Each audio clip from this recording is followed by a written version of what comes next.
It's a pleasure for me to hand over to Mufti of Egypt, Dr. Nazir Mohammed Ayyad, and to congratulate Doctor on election on the high post of High Mufti of Egypt.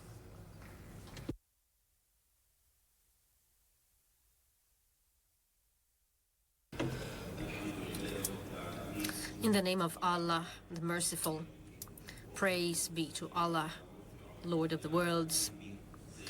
Peace and blessings be upon our Prophet Muhammad and his companions that followed him up to the doomsday. Peace and blessings of Allah to you. In the beginning, I would like to congratulate the Sheikh Ravil Gainuddin on the election as a chairman of the Religious Board of Muslims of the Russian Federation, and I would like to wish him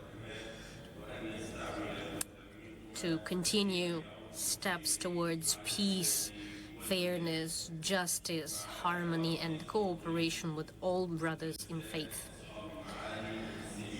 Esteemed Rais of the Republic of Tatarstan, representatives of the government of Russia, and other organizations related to cooperation on religious grounds, representatives of Muslim organizations and foundations, may peace be upon all of you,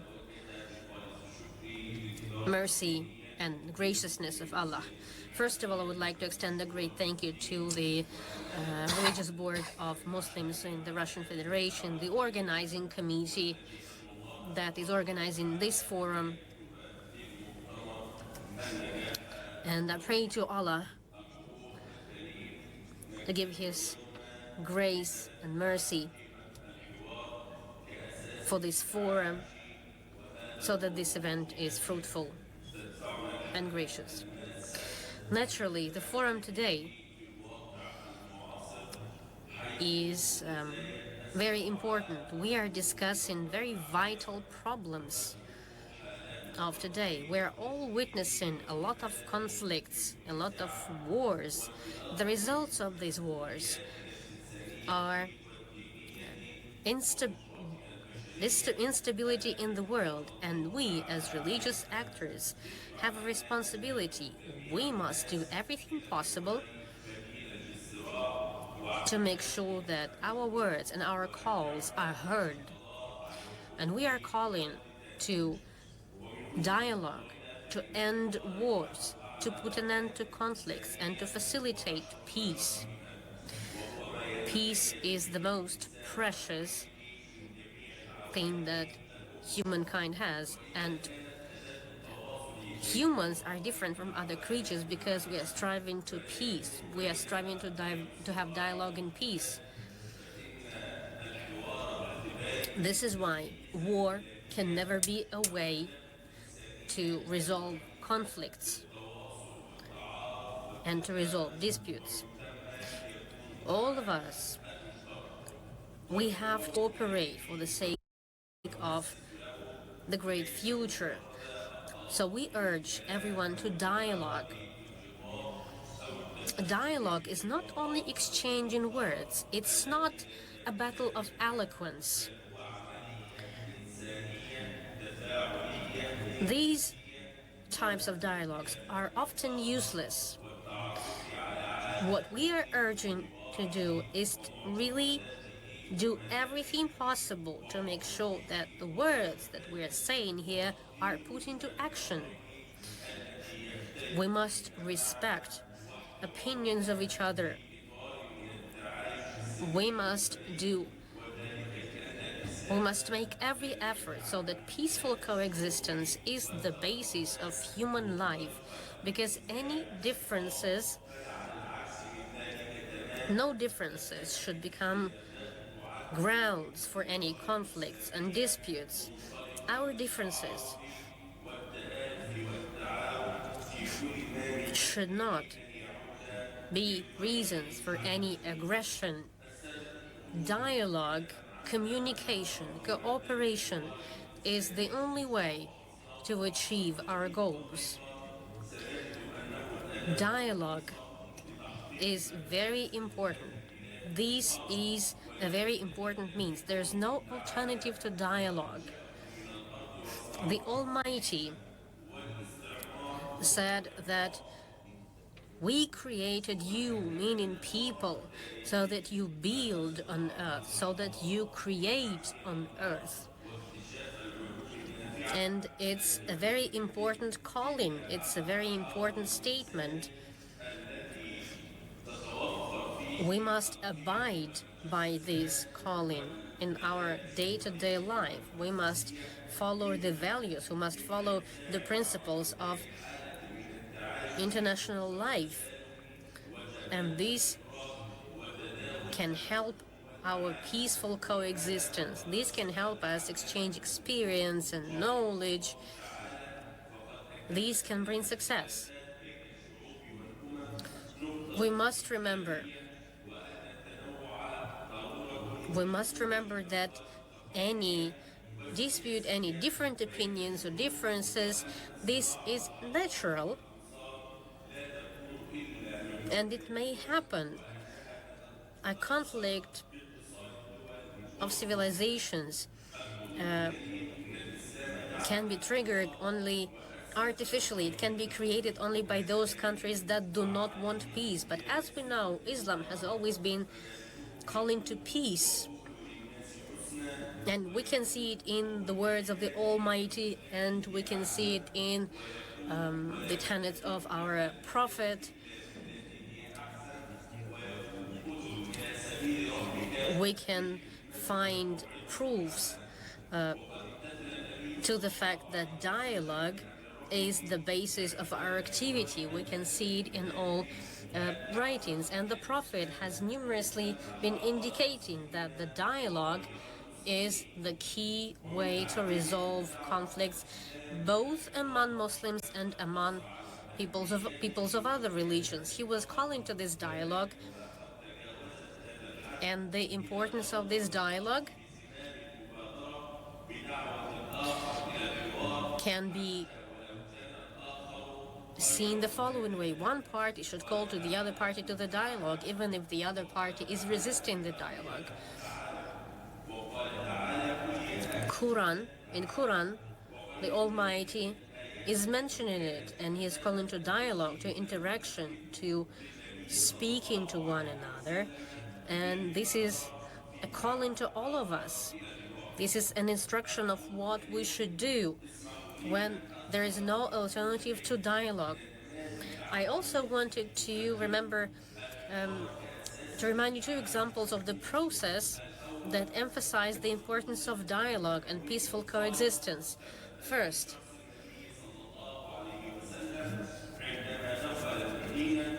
the first example of this ideal, when the Prophet entered Medina and he saw what was happening there,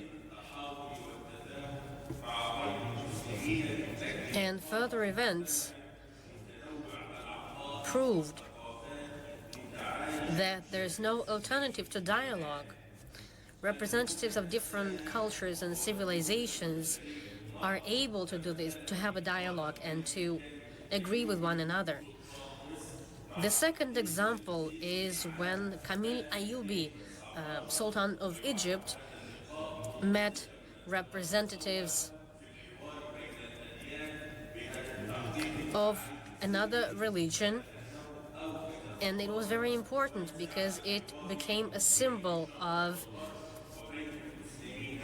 the fact that dialogue between East and West, between Muslims and non-Muslims, is possible. This is why we should say that exactly Muslim people and the actors of Muslim world made every effort possible to create dialogue and to make it our reality. Muslim prophets and Muslim believers contributed particularly to this, and this contribution is not with Muslims only, it's also relevant to other people and religions. Let me also remind you about the efforts that were made by our religious institutions in Egypt, and we were aided by our government authorities and the president of our country and Sheikh of Azhar University, Ahmada Tayyaba. I would like to briefly draw your attention to the value of such things as fitfa, as the middle position of Islam, peaceful coexistence of different countries.